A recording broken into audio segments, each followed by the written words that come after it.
Que tu sois intéressé ou pas par la politique, ou même la politique africaine, tu dois écouter cette histoire. Parce qu'elle renferme une véritable leçon de vie qui pourrait transformer ta perception de tes relations avec les autres. Je m'explique. D'un côté, on a Ousmane Sonko, Premier ministre du Sénégal. De l'autre, on a Bassirou Diomaye Faye, président du Sénégal. Ces deux hommes étaient comme des frères. Ils avaient lutté ensemble. Ils avaient traversé les épreuves ensemble. Ils ont parcouru l'enfer ensemble. Et pourtant, aujourd'hui, ils se mènent une guerre. C'est une annonce choc prononcée sur la chaîne de télévision nationale. Le président de la République, son Excellence Bassirou Diomaye Diakhar Faye, a mis fin aux fonctions de M. Ousmane Sonko, Premier ministre, et par conséquent à celles des ministres et secrétaires d'État membres du gouvernement. Ousmane Sonko, Premier ministre déchu, il était à la tête de l'exécutif depuis 2024. Connu comme farouche opposant de l'ancien chef de l'État Macky Sall, il avait tenté de se présenter à la dernière élection présidentielle, mais il avait été déclaré inéligible suite à une condamnation pour diffamation par la Cour suprême. Ousmane Sonko avait alors désigné l'actuel président Bassirou Diomaye Faye comme candidat à sa place.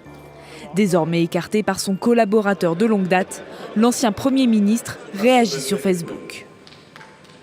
Ce soir, je dormirai le cœur léger. Lorsque Ousmane Sonko et le président Bassirou Diomaye Faye ont eu accès au pouvoir, je pensais qu'ils étaient complémentaires.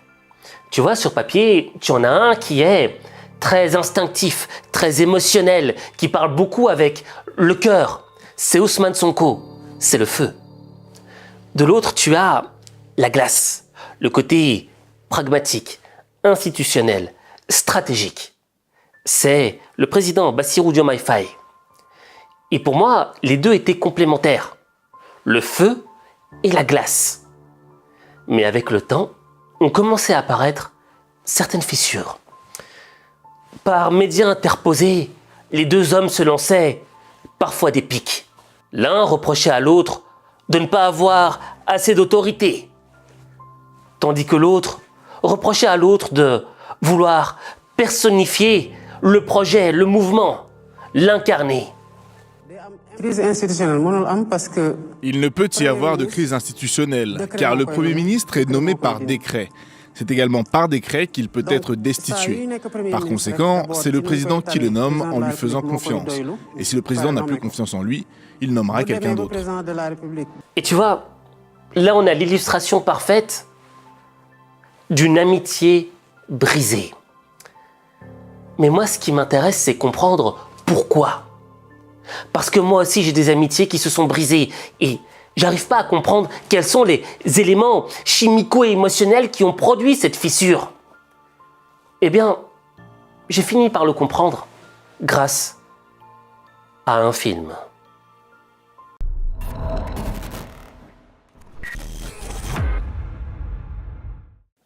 Ce film dont je te parle m'a fait comprendre des choses qu'aucun expert ou journaliste de plateau ne serait parvenu à me faire comprendre.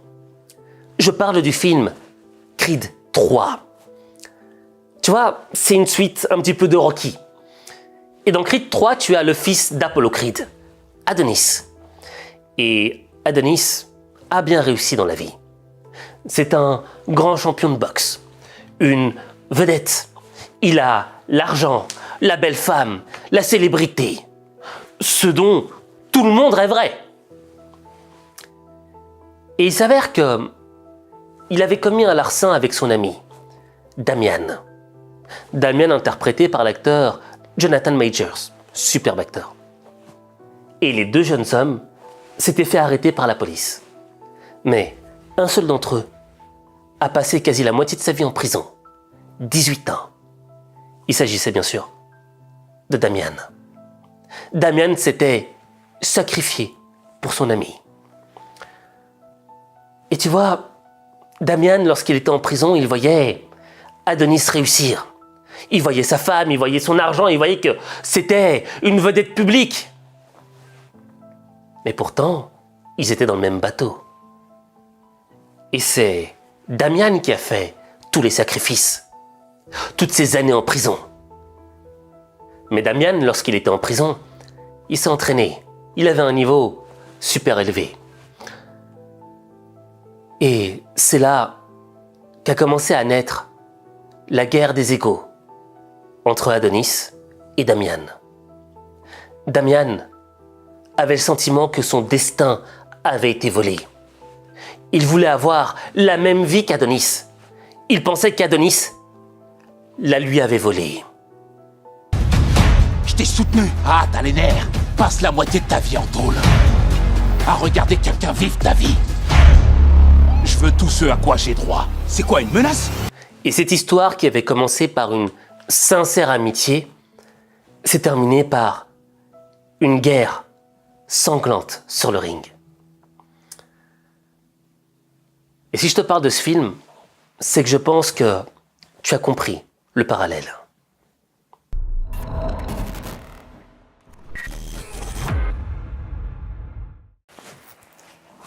Je pense que le parallèle, tu le vois venir. Tu vois, dans le film Creed 3, c'est pas que Damian était jaloux d'Adonis. C'est qu'il avait le sentiment qu'on lui avait volé son destin. Que Adonis vivait la vie qu'il était censé vivre lui. Et Damian souffrait dans l'ombre de la douleur. J'ai fait tous ces sacrifices, j'ai passé 18 ans en prison, je me suis entraîné dur et pourtant je ne récolte rien. Et on peut faire le même parallèle au Sénégal. Et tu vois, pour moi c'est une équation impossible à résoudre. J'arrive pas à prendre parti. Pourquoi? D'un côté on a Bassirou Diomaye Faye, président légalement élu. Il a été aux côtés d'Ousmane Sonko durant ses combats. Si Ousmane Sonko l'a désigné, c'est parce qu'il avait confiance en lui. Mais ça doit être dur d'être président et de sentir que chaque jour, on remet en cause ta légitimité. Que dans le fond, tu n'es qu'un président en carton.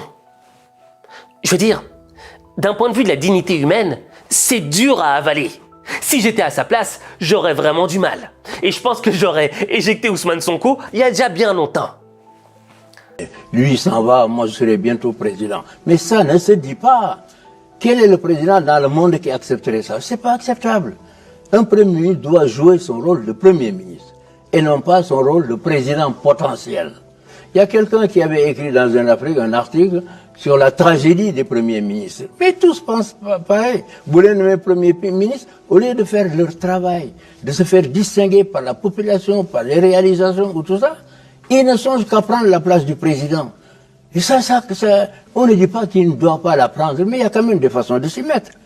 Je disais une fois que, vous savez, il y a une loi biologique, tout corps menacé, qui se sent menacé réagit. Ça, il faut que les gens se mettent ça dans la tête. On ne menace pas les gens d'une manière ou d'une autre. Alors, donc...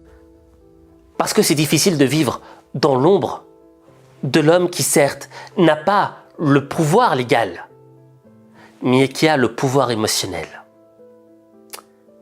Et maintenant, venons-en à celui qui détient le pouvoir émotionnel, Ousmane Sonko.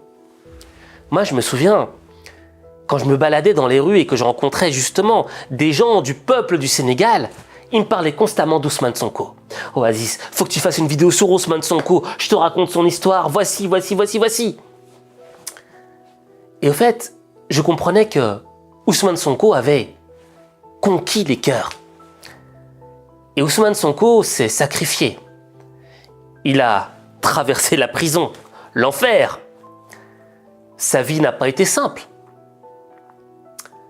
Mais si je me mets à la place d'Ousmane Sonko et que je me dis, voici tous les sacrifices que j'ai faits. Voici là où je me suis battu. Je suis celui à qui revient légitimement la première place, celle de président.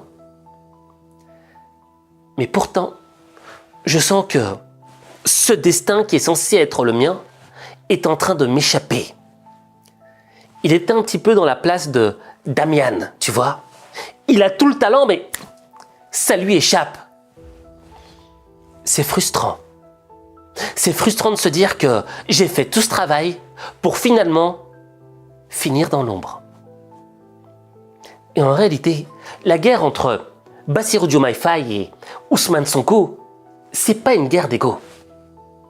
C'est une guerre de peur. La peur de finir dans l'ombre de l'autre.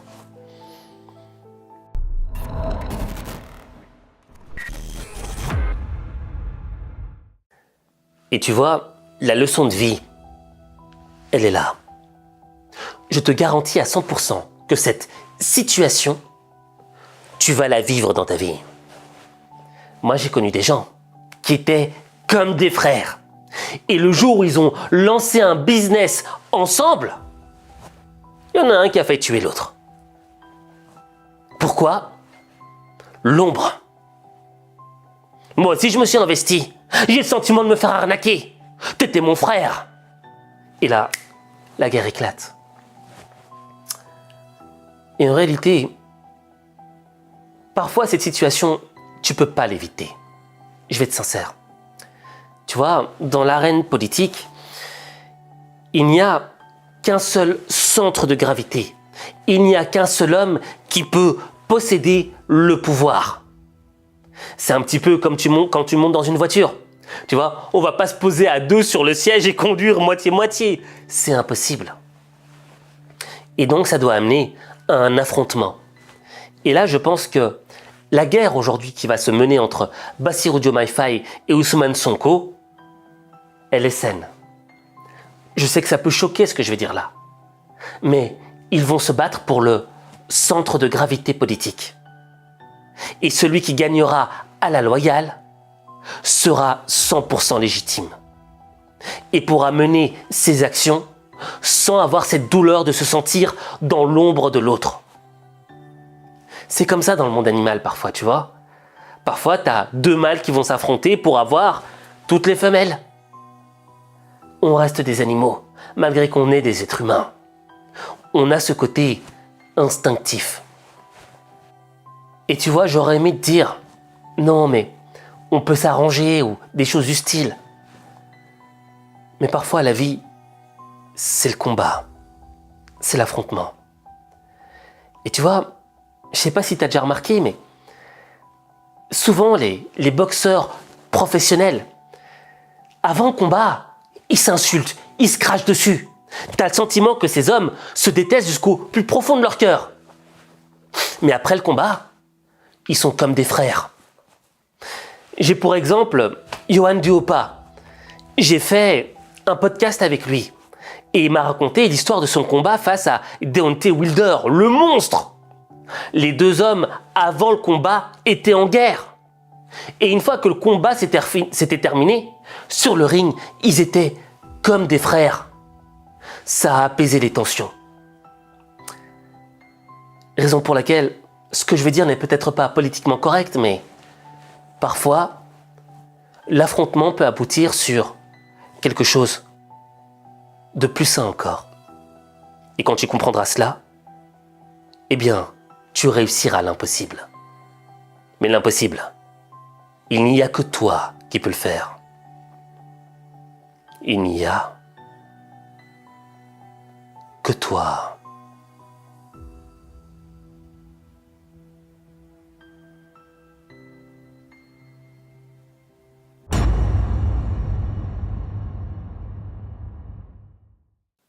J'aime pas la politique.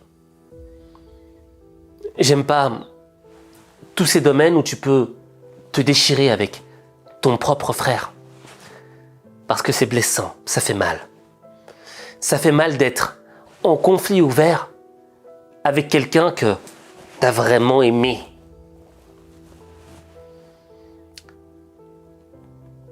Mais à travers cette leçon qu'on a apprise ensemble, j'aimerais que tu écrives en commentaire juste.